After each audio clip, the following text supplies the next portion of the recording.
in terms of your fashion label brand, like fashion house. Yeah, fashion label brand. Are you creating like sustainable fashion? And if so, how are you doing that? Yeah, that's a great question. That is actually why, well, it's not the only reason I'm here in South America, but it's one of the reasons. When we spoke last time, I mentioned that Ecuador and Colombia are one of the largest textile exporters in Latin America.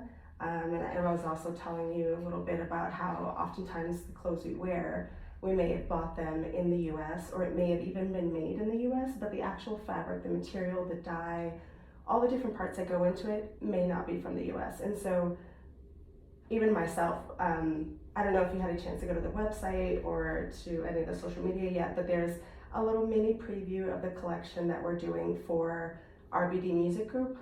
So Evelyn and Gordon Fashion is handling all of the merchandising that's going to be apparel for Rebel by Design Music.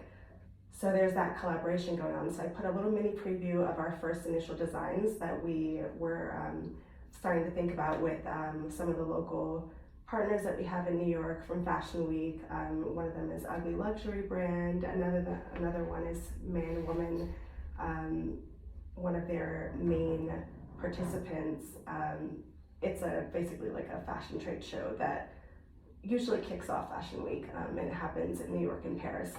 So, these are long time relationships that I've had with them. So just in thinking about how am I going to put this together to create this collection through ENG, sustainability, of course, is the main thing, but then it's also like, well, where do you want it to come from? Do you just want it to just be from wherever it's cheaper? Is it about budget? Is it about creativity?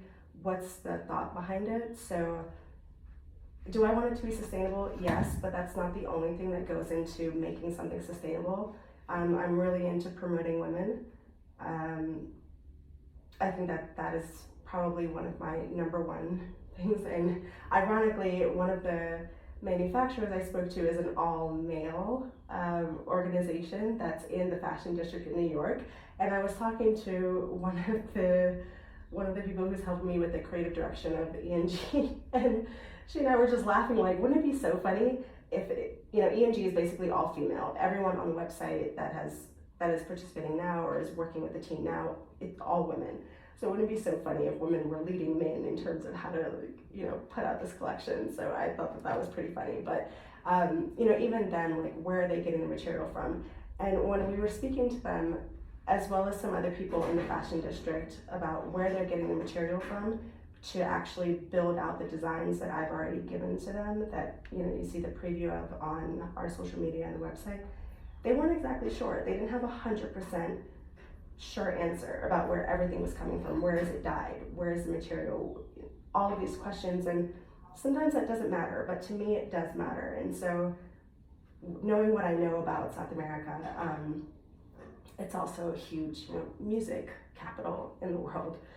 So it's twofold, my trip down here. It's partially for music, but it's also for fashion. For me to just learn, how am I gonna make it sustainable? Like, is it truly sustainable if I just take it from a brand that says, okay, this material's made sustainably? Does that cut it? Is that enough? Or should I go and educate myself since I have the opportunity to? So I'm doing that down here, and I don't know if it's cheaper, but there's also the option for me to actually find out where the material has been dyed and sourced from start to finish before it's sewn into an actual article of clothing, and have that shipped to New York. So that's something that I'm considering doing now between Ecuador and Colombia, actually getting the material here, knowing where it was dyed, and then of course there's the option to personalize it and customize it and make it what I want it to be, to actually put the materials together and then regroup in New York and have the final collection put together. So I'm sort of at like a fork in the road on how I'm gonna do it, but right now I'm just taking the time to really learn, how they at least do it here. I also want to do the same thing in East Asia, in Southern Asia, because a lot of the stuff comes from there too. So it may not be completely finalized, how I'm going to make it sustainable until I get over to some of the other parts of Asia I haven't been to yet and do the same thing I'm doing here. Or maybe I'll just decide to do it in batches. I have the freedom to figure that out as I go. So the collection right now isn't too big. It's something that I could totally do from South America, and it would be sustainable in that from start to finish, I'm handling how the material is being sourced. It's not going to be through cheap labor. Everyone's going to be paid what they should be paid. The materials will be organic. It will be something that is reusable, and there's a huge recycling effort here in Ecuador, from plastics to paper to materials. So this is a great place to kind of start that and figure out how I'm going to make it sustainable. Because I don't think it's just like, it's going to be sustainable. I mean, there's so much that goes into that, because sometimes we try that and it isn't actually possible to make it sustainable because of the materials we want to use. So we'll see. I mean, it's a huge education trip for me. And yeah, it's something that I care about a lot. And I think most importantly, the women behind it are often overlooked, and I kind of want to bring more light to them too. Okay. And sorry to like go off on a tangent, but No, I just went off on a tangent. It's like all of that.